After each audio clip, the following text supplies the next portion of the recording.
नमस्कार प्रिय विद्यार्थियों, मैं हीरालाल, सहायक आचार्य हिंदी, राजकीय महिला महाविद्यालय तारानगर में आपका स्वागत है।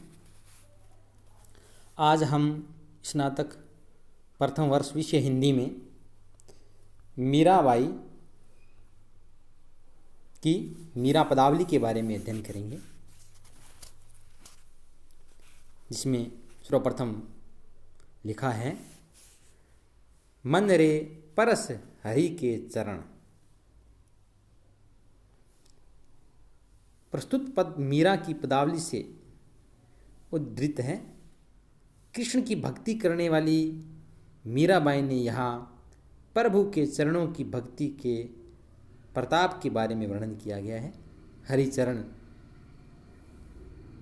की कितनी महिमा है वो हमें इस पद्य में पढ़ने को मिलेगी। परस का यहाँ तात्पर्य स्पर्श होता है। मन रे परस हरि के चरण, सुभग शीतल कमल कोमल त्रिविध ज्वालाहरण। मीराबाई कहती है कि हे मेरे मन, तू भगवान के चरणों का स्पर्श कर, उनका ध्यान कर। वे चरण सुंदर शीतल प्रदान करने वाले हैं, कमल के समान कोमल और त्रिविध ज्वालाहरण, यानी कि आदि देविक, आदि भौतिक और आध्यात्मिक, इन तीनों प्रकार के कष्टों का हरण करने वाले और सब प्रकार के कष्टों से उद्धार करने वाले हैं। यानी दैहिक, देविक और भौतिक तीनों प्रकार की दुखों से वह हमें दूर करते हैं। जे चरण प्रहलाद पर से इंद्र पदवी धरण। उन चरणों का स्पर्श करके या ध्यान करके प्रहलाद ने इंद्र की पदवी प्राप्त की थी। जिन चरण ध्रुव अटल कीने राखी अपनी शरण। उन चरणों के कारण ध्रुव को अटल पद प्राप्त हुआ, वह भगवान की शरण में रहा। जिन चरण ब्रह्मांड भेट्यो नख श्री भरण। नाखूनों से लेकर शिखा तक, अर्थात पूर्ण रूप से जो शोभा से युक्त है, भगवान ने के उन चरणों ने पूरे ब्रह्मांड को नाप दिया था। जिन चरण प्रभु परसी लीने तरी गौतम धरण। प्रभु के जिन चरणों को स्पर्श पाकर गौतम ऋषि की पत्नी अहल्या तर गई थी, अर्थात शापवश पत्थर की शिला बनी हुई अहल्या श्री राम के चरणों का स्पर्श से फिर अहल्या बन गई थी। भगवान जिन चरण कालियो नाथ्यो गोप लीलाकर्ण। भगवान ने काली नाग के सिर पर स्थित होकर उसे नाथ दिया था, अर्थात उसका आंतक मिटा दिया था। भगवान कृष्ण ने गोप ग्वालों की सी लीला की थी। जिन चरण धार्यो गोवर्धन गर्भ मध्वाहरण। कृष्ण ने अपने पैरों पर खड़े होकर गोवर्धन पर्वत को धारण कर इंद्र, मध्वा मतलब इंद्र के घमंड को, गर्भ घमंड को दूर किया था। इंद्र ने कोप करके वर्ष पर घनघोर वर्षा की थी। कृष्ण ने गोवर्धन पर्वत को उठाकर वर्षा से व्रजवासियों की रक्षा की थी। इंद्र उनका कुछ न बिगाड़ सका था।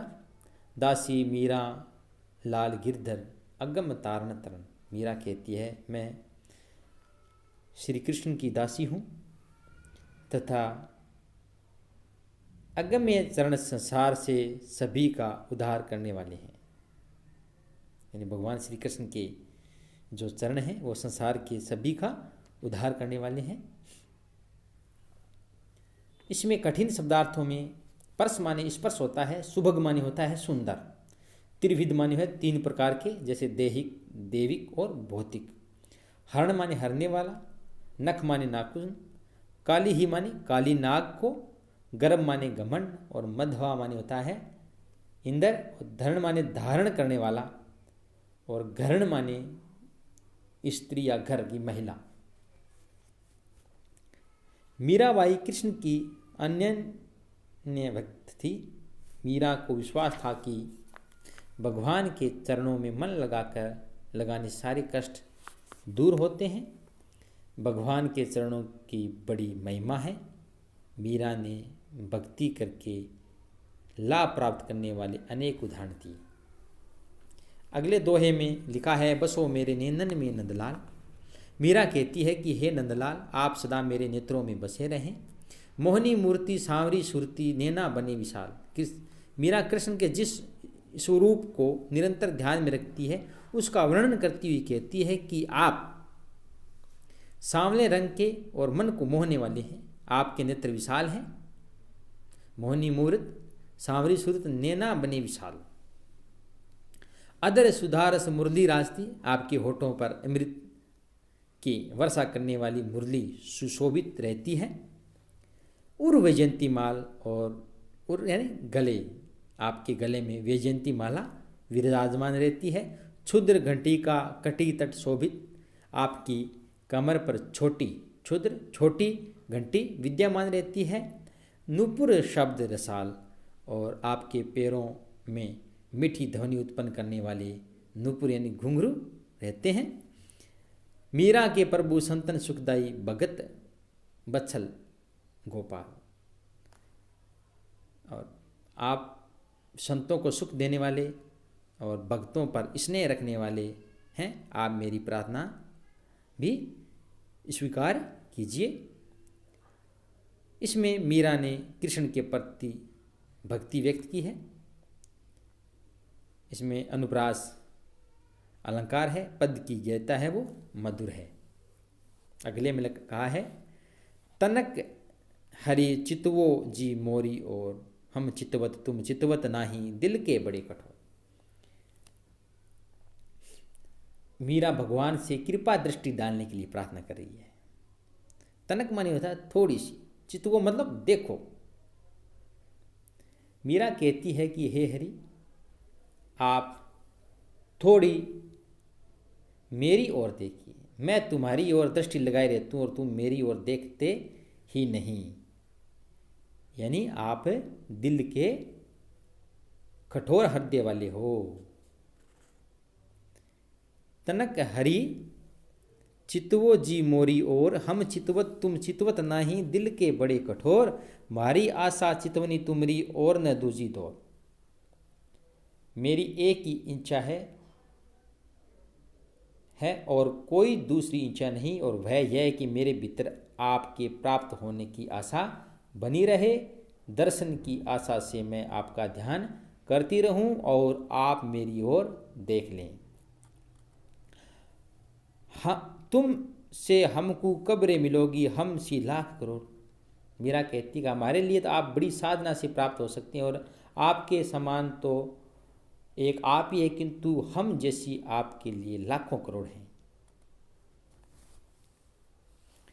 वो भी खड़ी अर्ज करत हूँ अर्ज करत भयो भौर। मैं खड़ी खड़ी व्याकुलता से आपकी प्रार्थना कर रही हूँ और प्रार्थना करते करते क्या हो गई है, भोर हो गई है, सुबह हो गई है। मीरा के प्रभु हरि अविनाशी दूंगी प्राण अकोर। प्रार्थना करते करते सुबह हो गई है और मीरा कहती है कि हे प्रभु, श्री कृष्ण तो अविनाशी है, साक्षात परमेश्वर है। मैं उन पर अपने प्राणों को न्योछावर करती हूँ। अकोर माने भेंट या उपहार है। मीरा की कृष्ण के प्रति भक्ति निष्काम भाव की है। मीरा ईश्वर से दर्शन करने के अतिरिक्त और कुछ भी नहीं कहना चाहती। इसमें अनुप्रास अलंकार है। पद योजना की गयता है और भावों के अनुरूप है। इसके बाद में अगला है, मेरो तो गिरधर गोपाल दूसरो न कोई। इस अवतरण में मीरा कहती है कि कृष्ण ही मेरे पति है और मैं उन्हें अपना पति मान लिया है। मैं उनके प्रति उत्पन्न प्रेम के कारण आंसू बहाया करती हूँ। कृष्ण प्रेम में अपने कुल की मर्यादा को भूल जाती हूँ और मैं सब प्रकार से कृष्ण के प्रति समर्पित हूँ। तो क्या कहती है, मेरो तो गिरधर गोपाल दूसरो न कोई, जाके सिर मोर मुकुट मेरो पति सोई। कि मीरा कहती है कि गोवर्धन पर्वत को धारण करने वाले गोपाल कृष्ण मेरे सर्वस्व है, जिसके सिर पर मोर पंख का मुकुट विराजमान है वही मेरे पति है। छाड़ी दई कुल की कानी कहाँ करी है कोई, संतन डिग बैठी बैठी लोक लाज खोई। मैं राणा कुल की मर्यादा को छोड़ चुकी हूँ, छाड़ी दई यानी कि छोड़ चुकी हूँ। यदि मेरा यह आचरण बुरा लगता है तो मैं इसकी चिंता नहीं करती। अब मैं साधु संतों की संगति करती हूँ और राज परिवार की पर्दा प्रथा एवं लोक लाज को सर्वथा छोड़ चुकी हूँ। कृष्ण प्रेम के कारण मेरी आंखों में आंसू बहा करते हैं। कहते हैं आंसुअन जल सींची सींची प्रेम की बेली बोई, यानी उन आंसुओं के जल से सींच कर मैंने कृष्ण भक्ति की बेल को बढ़ाया है। अब तो बेली फैल गई आनंद फल होई, वह कृष्ण प्रेम रूपी बेल अब बहुत फैल गई है। अब तो उससे आनंद का फल मिलने वाला है। दूध की मथनियाँ बड़े प्रेम से विलोई, दधी मथी घृत काढ़ी लियो, डारी दई छोई। मैंने सांसारिकता से विरत रहकर कृष्ण भक्ति को इस प्रकार बढ़ाया है जिस प्रकार मथानी में दूध से बनी दही को मथ कर घृत निकाला जाता है, शेष तुच्छ वस्तु अर्थात छाछ को निसार मानकर त्याग दिया जाता है। मैंने भी भक्ति को संजो कर रखा है और सांसारिकता को निसार मानकर छोड़ दिया है। भगत देखी राजी हुई, जगत देखी रोई, दासी मीरा गिरधर तारो अब मोही। मुझे भक्तों के साथ तो अच्छा लगता है और जगत यानी कि सांसारिकता की बातें बुरी लगती है। मीरा कहती है कि मैं तो अपने आराध्य कृष्ण की दासी हूँ, हे कृष्ण अब आप ही मेरा उद्धार कीजिए। इसमें विशेष मीरा ने कृष्ण के प्रति मधुरा भाव की भक्ति प्रकट की है। मीरा ने स्पष्ट किया है कि परिवार वालों द्वारा उत्पन्न बाधाओं आदि के बाद किस प्रकार उनकी भक्ति बढ़ती गई। पानी से सींची गई बेल कैसे बढ़ जाती है, उस पर फल लगते हैं, उसी प्रकार भक्ति के बढ़ने पर मीरा को आनंद का अनुभव होने लगता है। दूध से दही जमाया जाता है और उसे मथा जाता है, तब उससे सार रूपी घी प्राप्त होता है। मीरा को भी भक्ति से आनंद प्राप्त होने से संसार की अन्य बातें व्यर्थ लगने लगती है। इसमें अनुप्रास रूपक आदि अलंकार है और आज हमने मीराबाई के पद्यों का अध्ययन किया है जो मीरा पदावली में संग्रहित है। धन्यवाद।